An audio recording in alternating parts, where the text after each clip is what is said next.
going on, everybody? Welcome to Striking Gold, your 49ers podcast on the Blue Wire Network. I'm Rob Louder. That's Kyle Posey. And we cover the 49ers for all you fine folks on the other side of the speaker. Appreciate you being here. Appreciate you hanging out. We, Striking Gold, were well represented at OTAs this week. Hey, and like I said, occasionally credentialed media. It's real. We aren't blowing smoke. We do it every now and then. My boy KP was at OTAs. KP, how was your journey? How was your trip?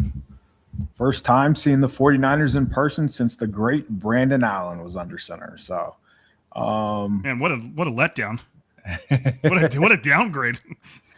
It was cool, man. It was fun. It was nice to see live football in action, even if it was without pads, even if it was, a skeleton crew on defense. Obviously, a lot of guys sat out on defensive line, but still got to see some of the new guys, got to see how they move, how they look. So it was cool. We're going to get into all that. Yeah, I mean, you kind of led with it already. This is pulled from Nick Wagner's of ESPN. Nick Wagner's incredibly detailed practice recaps that he posts on Twitter. But there was quite a few players not participating, which in a way is a good thing. It opens up room for the younger guys to get in there and practice. But the ones that Nick Wagner noted were watching from the sidelines was Christian McCaffrey, offensive tackle Trent Williams, tight end George Kittle, linebackers Fred Warner, Dre Greenlaw, and Tatum Bethune, defensive tackle Alfred Collins, and defensive lineman Keon White. Also players he saw working on the side were Williams, Kittle, Christian Kirk, wide receiver Christian Kirk, running back Isaac Guerendo, who is recovering from a torn pectoral muscle, linebacker Luke Gifford, defensive tackle Evan Anderson, offensive lineman Brett Toth, and wide receiver Junior Bergen. And then the players he didn't see participating or doing side work was wide receiver Ricky Pearsall, defensive end Sam Okuwanu, quarterback Mac Jones, who's just dealing with a little bit of arm soreness that he said isn't serious, and undrafted free agent Khalil Dinkins, who might have been working out on the side, but Nick couldn't tell. So Kyle Shanahan giving the team their mini camp off because of 100% attendance, but take that with a grain of salt. It was after you just went off like half the team being out. Right. I mean, at least they were there. They were on their feet were on the ground in Santa Clara. They were in the state of California. Right. They were sort of present. So, well, let's start with that, man. I mean, that's different. We've never seen Kyle Shanahan do that before. Just straight up give everybody mini camp off. And mini camp he's given individual practices off before, but I've never seen him just say, we're going to skip that, and that's the last thing they do before they go on their quote unquote summer break before training camp. So, I mean, does that mean anything to you? Do we need to look into that? Or is that just like everybody's healthy-ish, let's just keep it that way? I feel like he did this a couple years ago. I don't remember exactly what year, but I also think it has just as much to do with FIFA coming to town. And I would imagine they're getting some minor pressure from FIFA, who I think they kick off June 13, and the 49ers were going to practice June 9, June 10. So they're probably getting some emails, some very polite texts like, hey, man, we're going to be here. Do not mess up our fields. Can you just get out of the way? That's all we ask. Get out of the way. So, it's cool, but I don't think the 49ers are going to miss anything. So I wouldn't take much from it. Yeah, well, and we got a couple comments, even he said FIFA also, I don't know how to say the name. Benalip? FIFA also hasn't taken over the space before. That's true. It's true, but they're not on their practice field. If the 49ers wanted to practice, they could. It's just a pain in the ass. And the traffic going both ways, in and out, just all the 49ers employees.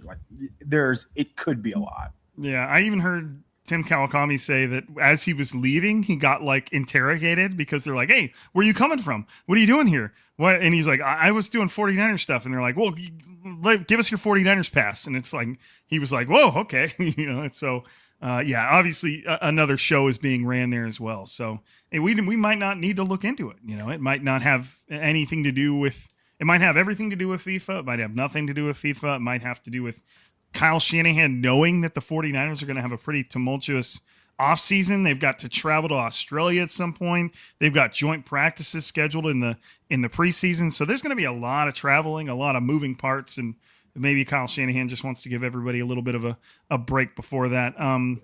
Brian, we'll get to this one a little bit. He said, what are your thoughts on them running more 5-man fronts and having Duggar at Sam? We'll get into that. We will get into that. That's a defensive front is on the notes, so I don't want you to think we're glossing over it. We will get there. KP, why don't you start? The first thing I have on here is receivers, but if there's something else that stood out from practice on your mind, you start with whatever you want to start to, man. This is your show. Yeah, no, I think receiver is a good place to start because think about it. We're talking about a practice where there are no pads. So there's a lot of 7-on-7, AKA pass skeleton going on. And with that, you're going to get wide receivers highlighted because a lot of these are offensive type drills. Even when they're doing 11-on-11s, you're going to be able to run the ball, but you can't really be as aggressive and you can't really take guys to the ground. So it's a very offensive friendly environment is what I would say. With that in mind, and of course, Rob just read off all the names, which included Nick Bosa, which included also Digiziwa was there, but he wasn't doing team drills. So it makes life a lot more difficult on the secondary to hold up in these situations. But that doesn't take away from the wide receivers fish frying the secondary, which is essentially what happened for most of the practice. Fried fish. Who doesn't? So as 7-on-7s, as the very first 7-on-7s began, I always thought it was what I wanted to take away from here is, okay, who's playing with who? What are the groups? So right away you see DeJon Stribling, you see Mike Evans, and then you see whether it was Jacob Cowing or Jordan Watkins. Like those are the four. And again, Ricky Pearsall's out. So with that in mind, with no Pearsall, with no Christian Kirk, those four make a lot of sense. Those are the top wide receivers without the other two that I mentioned. So that was the main rotations. Early on, they were just trying to – it seemed like, I guess the biggest takeaway would be the vertical passing game is back because we saw whether it was Evans, whether it was Stribling, whether it was Cowing, the 49ers are really pushing the ball down the field. And I think when I say vertical passing game, I don't mean just like Hail Marys down the field, right? I think 18-yard crossing routes. So they're able to stretch the field horizontally in ways that they weren't able to last year because – the things that Brandon Ayuk added to the offense when he was there. Yes, yes. Things that people who can actually run away from defenders did. When Debo did a good job of this too, like to be fair. So we didn't really see that last year. I think we saw the 49ers offense get kind of bogged down because of the lack of speed. So the biggest difference, first and foremost, was the noticeable speed that these guys had, that the group that I just mentioned had, including Evans. I want to make that very clear. Like he doesn't seem like he's fast. He might not have like the reputation of being fast at this age, but they were clearly scared that he was going to run by him, or they gave him just all kind of respect on underneath routes. So I think that was pretty noticeable. Evans in one-on-one situations was a layup, right? Alley-oop off the backboard. It was no contest, really. Didn't really matter. Did Brock Purdy already look like he was like, yeah, no problem? I actually think, and this is just me here, but I think he's almost stopped going to him because, like, all right, what are we going to accomplish here? I can throw it to Mike Evans every play. We get it. He's good. He's open. He has some very cool nuance to his game. I'm talking about Mike Evans that I think some of these young guys, especially the ones that I mentioned, who can help out, who haven't helped out but can take from his game. So I think that'll go a long way. Just watching Mike Evans operate, just watching Mike Evans run routes, just watching Mike Evans prepare on a day-to-day basis, I think that's going to really go a long way for all these other wideouts. But I mean, him winning one-on-one shouldn't be a surprise, but just seeing him do it and how he was doing is like, oh man, they didn't have that last year. I do want to focus more so on, because that shouldn't be a surprise to anybody, but I think it might be more surprising to know how good Jacob Cowing looked. Like, to me, he was one of the biggest standouts. So he runs a 4.3, but not everybody who runs fast plays that fast. I think it's clear that he plays that fast. You know, in a weird way, it almost seems more common that fast guys don't play fast than fast guys actually play fast. You hear about 100%. So many fast guys that never make fast guy plays, you know, and you're just like, it's almost more rare to play fast than it is to be fast. I thought Ayuk was very fast, and he ran like a 4.5 or something like that. Debo just cracked like 4.4. I think it was 4.48, and Debo was one of the fastest players in the NFL during those peak years. So no, that's a really good point. Just because they ran fast on a stopwatch doesn't mean that's going to translate. So to see Cowing being able to like effortlessly run away from guys, it didn't matter who was defending him, but he was able to do it at different levels. So he ran away from just like on those deep crossing routes that I was talking about. But he also was getting open like down the field, so like 20 plus air yards. Brock hit him on one post where he ran by the corner and the safety, and then afterwards he's doing the plane. So it's like, oh, he's feeling himself now. That was really good for him, man. The dude has been through the gauntlet just to get out there. Yes, like imagine how frustrating it has to be for him, because we kind of heard about this last year in the offseason, and Kyle Shanahan was gassing him up too. Like, hey, Cowing, he's going to be a big part of us. Even his rookie year in August, Shanahan was talking very great, very glowingly about Cowing. So hopefully this year his hamstring stays attached and we can see what he can do, because this practice alone is a very good indicator of just the kind of talent, the kind of speed that he has that the 49ers lack. So being able to win down the field in one-on-one situations, obviously not 50-50 scenarios, but just to literally take the top off of a defense, because that's what he was doing, and stretching those 18 to 20, 16 to 20 yard throws where, again, like they couldn't attack those areas of the field just because it takes a long time to protect for that route to develop, and they were doing it on time with Cowing. So I thought that was pretty interesting. The other wide receiver who they drafted with the first pick of the 2026 overall draft, who some of us were high on, looked like he should have gone where he drafted. I think Stribling is going to be just as much of like an outside the numbers threat as he will over the middle. I thought his usage is going to be very fascinating. Almost, I don't want to say identical to Mike Evans, but they were doing a lot of the same things. Are there any receivers around the league and the way they're used that would even remotely resemble what you think or see from De'Zhaun Stribling? Is there anything else you can relate it to? It's a tough question on the spot, but sure. I mean, it would have to be just like a high-end comp, and I don't want to make it seem like that, but think about it. So he was brought in. A lot of us think that he's going to be almost a one-for-one replacement for Juwan Jennings, but they weren't throwing like back shoulder fades as the isolated wide receiver to Juwan Jennings. They weren't really running downfield routes to Juwan Jennings. And they were doing that yesterday with Stribling. One of the first plays of 7-on-7, they just threw a fade route to him, and it was guarded by Deommodore Lenoir. And really, he just had 2 steps on Lenoir, made the catch, fell out of bounds, like a 25-yard gain.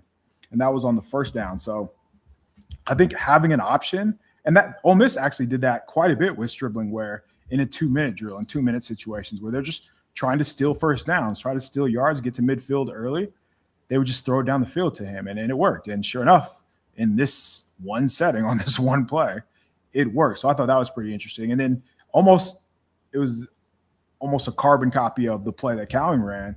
They did it for Stribling too, where he just beat 2 guys, ran by a safety in a corner on a post. And that, I think, again, is just another sign of how much speed can add to this offense, how much they needed to add speed to this offense, and how quickly it's going to pay off. So I thought that was pretty fascinating on all accounts, just for Brock to be able to air it out to these guys, and knowing that Mike Evans is going to be their go-to option underneath, but having speed is going to really open up the offense on all levels. And it's going to help Christian McCaffrey in the passing game. It's going to help the running game as well. But those 3 stood out in big ways. I thought we're not supposed to talk about what the players said, but after Stribling caught the touchdown, Dre Greenlaw comes running over to Fred Warner, is like, "Ooh-wee, that boy 15 can run, can he?" And then they just start talking about this dude as if like he's this mythical creature for like 45 seconds, him, Fred Warner, and KJ Wright. So I thought that was pretty funny because it happened like right in front of me. But they notice. I think that's the easiest way to put it. Raheem Morris, when he was talking about him, like you notice that guy. So that's where I would go. Just those 3, I would expect them to have some kind of role. And this is as hyperbole as it gets, but Cowing made me think, oh, Kirk might be an afterthought. What do you think about that? I think the 49ers, well, before I get into it, Sogrod says, until I see Stribling play in the NFL, my Jonathan Mingo fear will not evaporate. Also second round pick, also out of Ole Miss, and hasn't done much. But people loved him coming out too. Right, but I mean, but who Panthers drafted him? I mean, he's being drafted into a Kyle Shanahan offense. Couldn't be 2 completely different players, but we are not going to go there. That's in one ear, out the other. Nice try, Sograd. He's all right. He's all right. Rage bait. I think that I think the 49ers would consider themselves fortunate, lucky for Christian Kirk to be cast to the wayside. That doesn't mean Kirk doesn't make the roster or something, but if Cowing could get in a place to where you feel like you want your not rookie anymore, but the player that you drafted, Sure. you'd rather him be on the field than the veteran free agent you can already kind of know you can count on, and at least it makes it to where you've got competent, experienced depth, and the guy that you drafted is out there developing. There's no question that Jacob Cowing would add such a different aspect to the passing game. You know, a smaller, a shiftier, a fast guy, a tough cover for most corners. You know, somebody that you got to get your hands on it. And I really like Jacob Cowing coming out of the draft. And one of the things I liked the most about Jacob Cowing was his 2 biggest games of his college career. He just absolutely showed out. I think he had over 300 yards and like 3 touchdowns in 2 games. I'd have to go back and look at it. But in his 2 biggest games, in the bowl game and in whatever, or 2, I don't know if he was in a championship game. I can't remember. It would have been a bowl game, but he had his best games, and I felt like he was just adds an aspect to the offense that they need. So if he can perform well enough and if he can stay healthy throughout camp and the 49ers feel like they need to get him on the field before Christian Kirk, then that's like a blessing for everybody. Especially in my mind, sorry to cut you off. In my mind, let me ask you this. Wouldn't almost be like a no-brainer as opposed to a blessing? So I look at Kirk almost like insurance, as in case Watkins, Cowing, like none of these young dudes work out. But Cowing's 25, just turned 25, has 2 more years on his rookie deal. Kirk, I believe, is 29 or 30 and is just signed for this year. So I believe Cowing's last year didn't count. I don't. Oh, you might be right. I think they get another one. I think you're right. I think they might get another one. I'm not. I don't want to be for sure. I have to look it up. Either way, proves my point. Right? Either way, right. You get an extra year of like a rookie deal, cost controlled. And if he's producing at all, like why wouldn't you use that to your advantage? Young, again, you get a chance to develop. So there's this, he hasn't come close to scratching his ceiling because he's never played. Though, well, he has played and he scored a touchdown, but that feels so long ago, man. So yeah, I would imagine they would almost lean on some of these younger guys, whether it's Watkins, whether it's Cowing, over Kirk. But again, Kirk knows the ins and outs in the NFL and he's played, so that has to matter as well. Yeah, well, knowing you got both, would be nice, and knowing you've got a healthy Cowing would be nice, and even a healthy Kirk. So, anything else on receivers before we bounce to the? No, I think if we're going to talk about what happened, we have to talk about those 3. We have to talk about the wide receivers. And I think, if it was a boxing match, it would have been like 30-27, 30-28, 30-26. Like they were really winning decidedly against the cornerback. So I think that's just an important part to highlight. Well, I mean, the 49ers offense has the layer king, man. Brock Purdy from Raheem Morris called the layer king, man. So, I like that. I'm fine with that. It's a pretty slick nickname. It has a good ring to it. What did you see from the that little opening at left guard? Anything stand out to you from that position? Yeah, so in my mind, like having no idea what to expect, like this is almost the inverse of wide receiver, where you have veterans and you have young players. So at wide receiver, we just made the argument, okay, why wouldn't you lean on the young players? They're going to be cost controlled. They're cheap. You want to develop them. But for offensive line, I was thinking, okay, you want to bring in Robert Jones, you want to bring in Brett Toth, who we mentioned was out. You would probably want them to play because they have the experience, because you want to keep your quarterback upright, because you don't want to find out the hard way if the rookies or if the young guys can play, because those mistakes. Not when your quarterback's health is on the line. Right. You don't want Brock Purdy to miss any more time. So with that in mind, I think, okay, it's probably going to be Robert Jones first up, or maybe Brett Toth, or one of these other guys. They have a couple other options that haven't panned out, but they've been around for a while. But instead, Connor Colby got the first crack, and that was surprising to me. So Connor Colby, 7th rounder from last year, played a good bit, but when he was on the field, I don't think this is breaking news, he left a lot to be desired. I think if Colby was serviceable, he probably would have stayed on the field after that little gap earlier in the season when, just every injury imaginable happened. But we never saw him again after week 8. So he effectively got benched when, the other left guards got healthy. Still, what do you think they saw? And is this maybe just a numbers game, a process by elimination? Maybe it's just because it's June and Jones doesn't know the system, or the other veteran Toth doesn't know the system. But I want to know what they saw from that week 8 game when they were comfortable just getting him off the field after what they saw the previous month and a half to today, to put Colby, to have enough confidence in Colby to let him run with the ones and potentially start, if not start. So that's interesting to me. What do you think about that? What do you think about letting the offensive line grow on the fly, which is a risky ordeal, as opposed to rolling with the veterans? And do you think it could just be, again, jumping the gun? Let's wait and see until the vets actually know the offense and have a grip on the offense.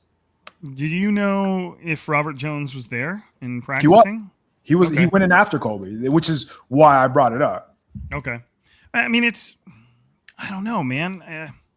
There's probably a little bit of a seniority element to it. Not that he's the most experienced guy on the field, but he's the incumbent, the guy that was on the team last year that got some starting snaps. Neither Robert Jones or Carver Willis or whoever's in that competition, Brett Toth, was on the side field. So there might be a little bit of, this is the guy that was here last year, let's let him out there first. And there might be a little bit of, Robert Jones is just getting acquainted. Brett Toth is also getting acquainted, but is on the side field. Carver Willis is a rookie. I would be surprised if they just started with him. Right. So it's kind of seems like a weird combination of necessity and just kind of Connor Colby being the next man up, type of thing. And maybe they want to give him a chance. They know he had experience. They probably coached him up as far as what he wasn't doing well enough and what he can improve on, and if he wants to have a chance at that spot. And he might have just been gassing up a teammate, which is fine if he was, but he was the first guy that Colton McKivitz mentioned at the podium. Like, Connor Colby's looking a lot better, which doesn't win you a job, but, maybe there's some truth to that in what he saw. So I think it just starts there, man. I think that him and Robert Jones, maybe Brett Toth is also in that competition. I'm not sure. And then you've got Carver Willis, their 4th-round rookie. So I guess what I'm trying to say is it's probably just a little too early to make something of who got the first reps. But why are they starting this guy in June? Right.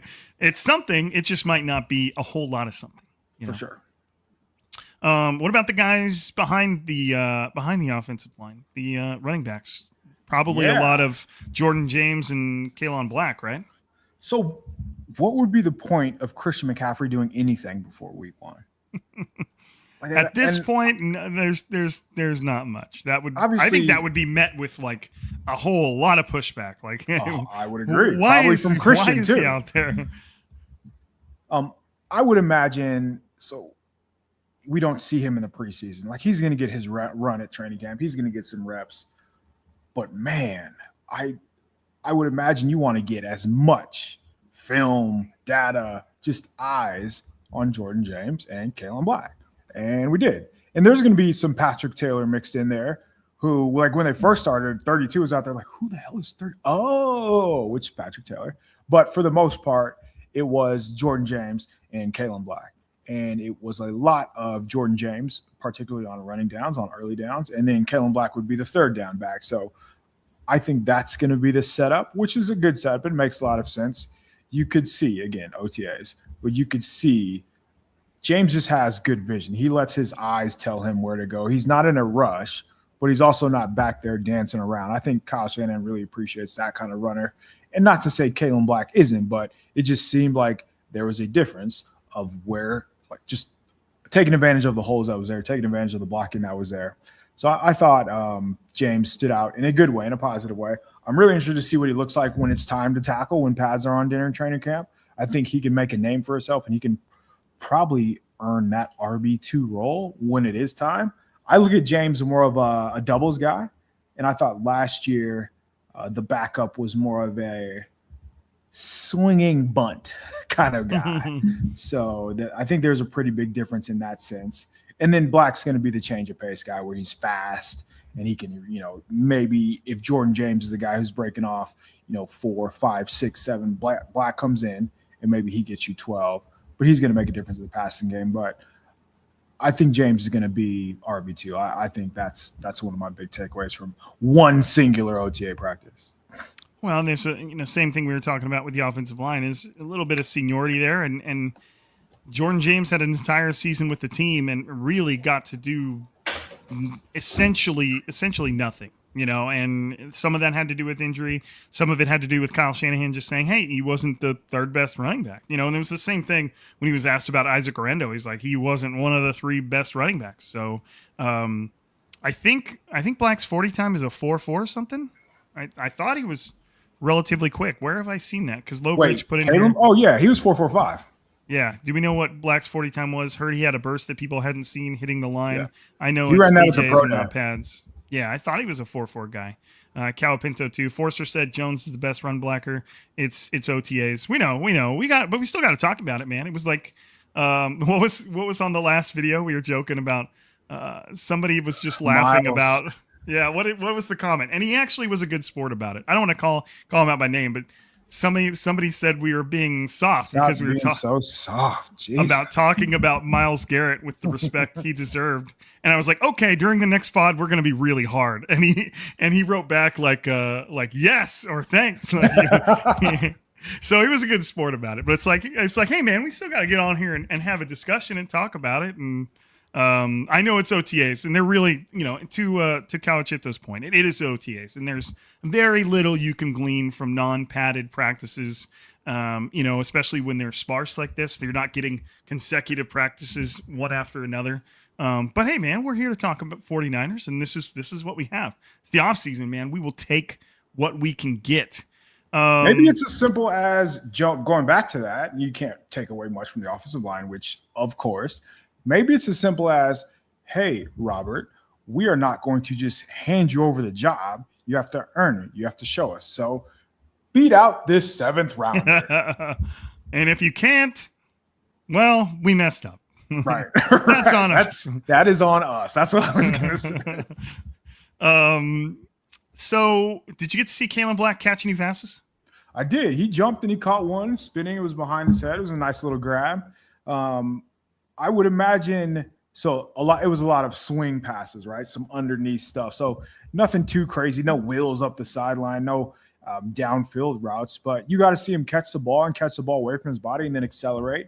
Watching him run away from linebackers is really where the difference comes into play. And that's where I imagine, or that's probably why the 49ers like the idea of him being the 3rd round or the 3rd down back. Because his speed, that's where you see the 4.45 when he gets the chance to pull away from 2nd-level defenders, and he did that. So it seems like they want to get him in space and just turn it into a foot race to the sideline. That's what a lot of his receptions were. Yeah, that's going to be good to see. Does he seem like he has the skill set to run like a decent Texas route? like a little over the middle type stuff. Does he seem like the type that's going to catch the ball with his hands, or we just have so little to go off of? So he didn't, so I don't want to say that he can because, again, it was just like swing routes. It was just him walking over the ball routes, just posting up right over the ball. So maybe, but to your point about catching, yeah, as I mentioned, he caught the ball away from his body. He's able to jump up and contort like when he did that, which is like, okay, great. That's what you want to see. Right. So he's comfortable catching the ball, right? He's confident in his hands, and it's not like clap. Hopefully, the ball doesn't bounce. Right. That is a great way to get yourself kicked off the field. So the old just holding on for dear life. Yeah. Vernon Davis, I mean, in all his glory, he loved doing that. He was such a crazy athlete that any ball thrown around his face mask, he would just jump 4 feet in the air so that it could just touch his chest/stomach and he'd catch it like that, which is a receiver coach's nightmare. But I mean, there's no hating on Vernon Davis, man. That guy was what he needed to be. I mean, the catch, come on, man. But catch 3, was he the catch? Yeah, he was the catch 3. Returners, you had a note on here of returners, a battle of the backup receivers. Yeah. Yeah. So I don't know who the coach was, but big emphasis on ball first, every time. Take care of the ball first. So it was between both receivers, or I should say 3 receivers in fairness to Will Pauling. So Pauling was the third guy up, and then it would just rotate between Watkins and Cowing. I think that those two are going to be your returners, whether it's punt and they rotate, whether it's kick return. I think both of those guys are going to be the ones back. So, the Black and James can concentrate on offense. But if they're not going to be starting wide receivers, it'll also make sense for them to be the kick returners. And of course, we talked about the need for speed. So having 2 of your 4-3 guys back there in this kind of setting where how the new dynamic kickoff, where really, man, if you get a lane, if you get a crease, make one dude miss, or just you're able to beat the guy to the spot. That's where that 4-3 can come in to play. There were 2 muffs. One was Cowing, and that was later on. One was Cowing, and he was just so mad at himself. It almost seemed like to him he lost the job because of that. So he was just like banging the ball on the floor, like no. And then Pauling ended up muffing one too. But they seemed comfortable catching the ball. Obviously, I think they all did that in college. I know Watkins definitely did. Watkins did it a little bit early on, I believe, in last year. Maybe that was in the preseason. Maybe I'm just misremembering that. But it looks like it's going to be either Watkins and Cowing or Watkins/Cowing as the returner. So again, I don't know how many people care about that, but to me, it's fascinating, right? Because you're able to flip the field. Such a huge role. Like whenever Debo was back there, I thought that like it was a no-brainer. Like, why isn't he back there? What took so long to put him back there? So maybe that's what the 49ers can get from Cowing and Watkins, where, hey, it doesn't have to be like all the time, but one return to the 40-yard line, maybe you get one to the 50. That's like a free 3 points at the very least. Well, I mean, we saw how big of an impact Sky Moore had, and how much he changed the dynamic of the 49ers special teams, and how much of a just sigh of a relief, a breath of fresh air it was for the 49ers to have a competent return game and to actually get field position from it. They need that again, man, and they let Sky Moore go. So obviously they felt like somebody in the house could have a decent impact that could do the job. But obviously Jordan Watkins and Jacob Cowing both have serious speed. So does Will Pauling. I think he's definitely on the outside looking in as far as making the roster goes, but they all have serious speed. It's just a matter of who has that crazy factor. Like, you have to be a little bit of a psycho to be a returner, knowing that you have to basically hit full speed and run into a wave of huge, powerful dudes, especially if you're Jacob Cowing, who's on the smaller side. So it's just one of those things, like race car drivers. You just have to have a little bit of psycho to you, like a switch that never goes off that normal people have. Defensive side of the ball, we saw talk about Brock Purdy getting hit with a couple of interceptions, one that he threw to Malik Mustafa, tipped pass that Darrell Luter Jr. came down with. What did you take from the defense? And again, going back to the beginning, there were a lot of defensive players that were not taking part in this. They were definitely the unit that seemed the more, well, even in any type of 7-on-7 situation, the defense is always going to be kind of like the more vulnerable the unit. There's no pass rush. What are they supposed to do? Right. So what'd you, anything to take from the defensive side of things? Yeah, I thought, so talking about both those interceptions, one, so they tried to do like a play action. They're going to run to the left and they're going to get you with a backside slant on the right. So you have to have, just great ball skills, basically, something that Aaron Rodgers does very well. That's he's known for doing very well. So it looked like Brock got him, but it was Garrett Waller who made the play, really. So Waller made a really impressive recovery. It got into the throwing lane, almost like sprawling out. So he wasn't supposed to be there. You could tell because after the play, Shanahan's just like laughing, shaking his head. So that tells me it was just a hell of a play. So he's able to tip the ball, and Darrell Luter was able to come down with it. So that was a really cool play for the defense. The other interception that you're talking about came from Malik. So it was Cowing, who had like 4 steps on the dude. If you'd have caught it, it's a house call. So it's Cowing running like a deep crosser. Not a deep crosser, it was more of an intermediate crosser. And it was just a bootleg. So Brock Purdy's rolling out to his right, sets up, doesn't see it. It's one of those like, he's right there, don't do it. So like everybody can see it but the quarterback. And he throws it. And then sure enough, Malik reaches up and he makes the interception. But I think he could like get it over him? Or I don't know if he was fooled by the rotations or what, because Mustafa was on the line of scrimmage. So like he was up close to the line of scrimmage. And then I don't know if maybe he thought the run action because of the play action away would fool him and he'd be chasing, but nope, did not affect him. But we also have to talk about the safeties as well. I thought for the most part, there was more bad than good. After later on in the session, you could see Raheem Morris. He was kind of chatting with Malik. Malik kind of took the cheese, took the bait by the offense. He fell for one route, and I think that was the stribling touchdown after that that Raheem Morris spoke to Mustafa. He was talking about he just got really. That's all it was. Mm-hmm. He fell for something that he shouldn't have fell for. There was a couple times in 7-on-7 where they're just high-lowing the hell out of Jair Brown. Not much he could do there. Really, most of the safety play, like they were getting beat deep, and some of it was the backups, but I mean that still has to matter. So I don't know. I in a way I could see why they went out and signed somebody, but also again, like it's 7-on-7, man. It's football in June. Like the odds of you being able to pull off a play action pass that takes 4.5 seconds with the pass rushers that are going to be on the field is just very, very low. So I would imagine Raheem Morris hopes that an offense tries that come November and is going to live with the consequences in June. Well, you mentioned it. The 49ers added Ashton Davis to the mix, who has played in plenty of NFL games, former Cal product, Bay Area guy, spent a lot of time with the New York Jets and had one, probably forgettable season in Miami, but that entire team had a forgettable season in Miami. So do you know anything about Ashton Davis? Do you think do you think that's just like a depth thing, or do you think, well, I guess I could start with, did you see him there? And, do you think that's a legit chance to be someone starting?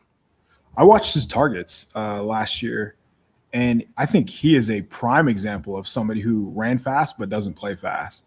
And I think that's where you get the whole processing, like you're trying to figure out all of the moving parts that's going on around you, where I need to be, when I need to be there. Like, do I fall for this route? What's coming behind it? So you could see him thinking, if that makes sense. You could see him when he played with the Dolphins. He played a ton with. I didn't realize how much he played, but you could see the wheels turning when he was on the field last year. So he seemed like he was a step slow, step behind. He got a couple times. I don't think that's the answer. I know how much. I know that comes as a big shock, but I think it's really more for depth purposes. I would imagine he's one of those just in casers, and it could be another. It could be a special teams thing where they want to get a guy who runs a 4.3 on the field, and they gave some of these undrafted guys a look, and after a couple of practices, they're like, that's not our guy. We're not going to waste our time with him. Let's go get a veteran, and let's move from there. So no, I don't think Davis is going to be the answer. I would imagine if there is an answer, it might have to come at the deadline. But I also think it's a big one for Malik, man. He's the one who's going to have to take a step where people are always, go get Jesse Bates, go get this guy. I think it has to be Mustafa. And I also think, based on just a little that I saw yesterday, they're going to put a lot on his plate. They're going to put him in position to be the guy. He's not going to be a Jesse Bates or a Xavier Wise. So those dudes, I think people realize the Falcons had 8 interceptions from their starting safeties last season. You might have to simulate the 49ers season 3 times for their starters to have 8 interceptions. But at the same time, Malik had a very productive rookie year where he lived around the ball.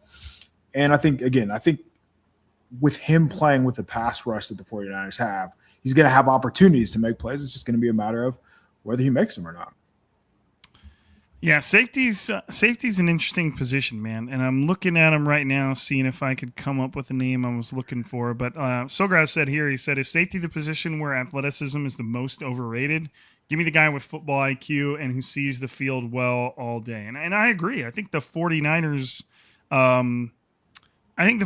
would probably agree. What was it, 2021, 2023? Let me see. Who was their safeties in 2023? There it is. Tashawn Gibson. He was not a fast player at all. And he was towards the end of his career, but he had the smarts to put himself where he needed to be. And right now, I'm just not sure the 49ers have a guy like that. Ashton Davis is a veteran, but like you said, you might not see those qualities from him. Marquise Siegel, Malik Mustafa, Jair Brown, none of them have really proven to be any type of savvy in a way, in terms of It just depends. I have no idea what Raheem Morris wants. I don't know if he does he want like a Marquise Siegel and a Malik Mustafa? Does he want a Marquise Siegel and like an Ashton Davis where they're both fast? Does he? I don't know what he values. I don't know what he wants. I don't know anything. Going back to Siegel was a safety that they were getting over on, by the way, like a couple of times. He was allowing some deep stuff. Which is what we saw him do when he was on the field for the 49ers, right. Unfortunately. Right. Even though, to his credit, he was in position, but he was not in position yesterday. The thing that I have no idea about, so Jair Brown led the NCAA in interceptions as a junior at college. Like, he was the definition of a ball hawk. He was making plays. He was like the center fielder all over the place. But now, for whatever reason, like, that is not him. I don't know if he's scared, tentative to make a mistake. There it is. Yeah. But he just doesn't play with the same kind of confidence. Maybe that's the same thing with Ashton Davis, where the wheels are spinning so much that he's overthinking everything, and he'd rather be safe than be aggressive and make a play. Because when he's near the line of scrimmage, you saw it a little bit last year, like, he's confident in blitzing and seeing a hole and going and making a play in the backfield or at the line of scrimmage. But the further he gets away from the line, the less confident he is, which, you're not confident, you're not going to play fast. And that correlates there. So, I don't know what they're going to do at safety. And because of that, I think it just comes back to Mustafa looking more like his rookie year, where he was a really freaking good player. So a year removed from injury, hopefully that, he reverts back to that year one player. Let's go back to Brian Tran, and he said, what are your thoughts on them running more 5-man fronts and having Duggar at Sam? I didn't see anyone mention Jalen Duggar at Sam. Did you see? Did they do it? They had defensive lines on the field, right? They did. So he wasn't playing there, but I think that's more no Fred Warner, no Dre Greenlaw. So he was playing Will just because, like, the starters aren't in. So he's going to have to play somewhere. Right. I want to say he was playing over Nick Martin. Maybe that's not true, but I would imagine Duggar has an opportunity. KJ Wright said on Tuesday, I believe it was, that third linebacker, that guy's going to have some versatility. That guy's going to have to be able to do this, do that. So Duggar is that play. Like, he came from college where he's a safety convert, where he blitzed a ton, but so did Nick Martin. So I think 5-man fronts do make more sense, but you also need to just win, right? And the way that you win, the way that Raheem Morris has won, is just with these 4-man fronts. And there's going to be some exotic blitzes, but it's not going to be anything earth-shattering that's just so much different. Robert Saleh actually ran a lot more 5-man fronts than I think people would remember last season. So it's probably going to be something like that, where it's maybe 10%, not going to be a big focal point of the defense. They're going to be a 4-man, a 4-down team. Yeah, I mean, it's all about wrinkles. Anything you can do to change things up and give somebody a different look. And again, with that Sam linebacker, like Brian mentioned, it could be both. Like a Romello Height could be a Sam linebacker in a certain scheme or a certain formation. It just depends what you want on that moment. You want somebody ideally in the somebody. Who was the first round draft pick for the Falcons last year for Raheem Morris? Pierce or Jalen Walker? Jalen Walker. Like, ideally, you want a guy like that is just as comfortable as an off the ball linebacker as he is blitzing, and can do both. That's like what you'd love. But that's tough to come by. That's why he went and where he got drafted. But Sograz and Brian said they both heard the 5-man front stuff and the Jalen Duggar stuff from Dieter, which is interesting. I'll have to go back and watch that one. I love watching Dieter and Hutch. They're both good dudes. Jake, I've spent a little bit of time with in training camp, but it's just, where was I going with this? And Dieter was not a Jalen Duggar fan coming out of the draft, like, at all. So he's obviously going to be watching him. So I'm interested to see what he takes from him.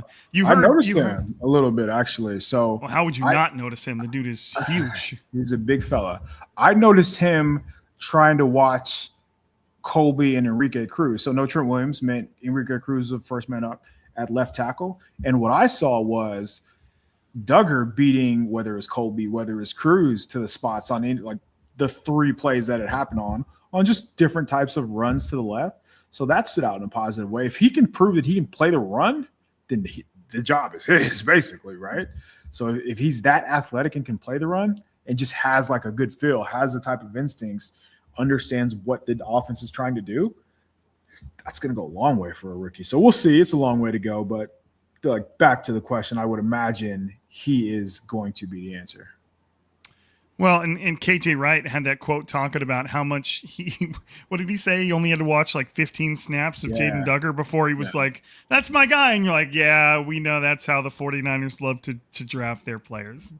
It took one coach 15 snaps to know that that's the guy he needed. And hey, maybe I'm not gonna be a Debbie Downer. Maybe it works out with him. He's just such a weird football like phenomena. He's played 3 different positions. He hasn't necessarily been highly successful at any 3. Maybe his most successful one's linebacker. So we'll see where they go from there.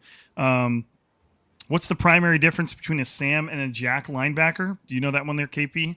I know I'm very familiar with the Sam. Jack. Yeah. So Jack's more of a true rush backer where occasionally he'll drop into coverage, but for the most part, he's in a 3-point stance coming off the edge. To me, Leonard Floyd is what I would call like a jack backer, where he's undersized, he's going to rush the passer, and that's why he's on the field.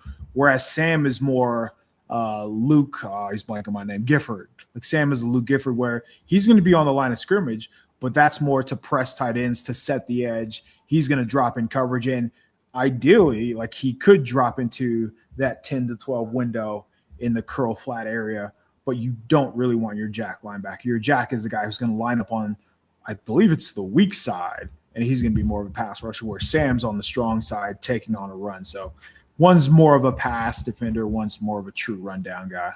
Yeah, I was going to say my read it is like a Jack is more of a pass rusher that can do linebacker things if you need him to, whereas a Sam is more of a linebacker that can do pass rush things, every now and then if you want him to. That takes us through the majority of the things you talked about. Was there anything else from OTAs that you felt like stands out? Anything we didn't talk about? No, I don't think so, really. Just kind of interested to see how the rotations work out come training camp, man, because there aren't a ton of position battles, but the ones that there are, I think could go a long way of how far this team can go and how high the ceiling will be. Well, one more before we get out of here. Brian Tran asked, did you see Ephesians Brysock at all?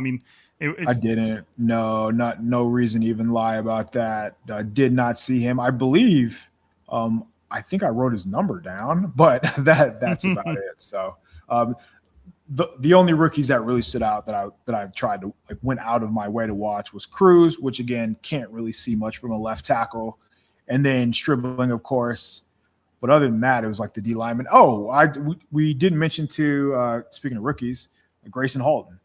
So I was watching some of the D linemen, and again, this is just mostly drills. So watching Osa Odigizua run the little double hoop drill, it's like, whoa, who is this dude? He is not moving like. Are they running like figure eights? Yes, exactly that. Okay. Yeah.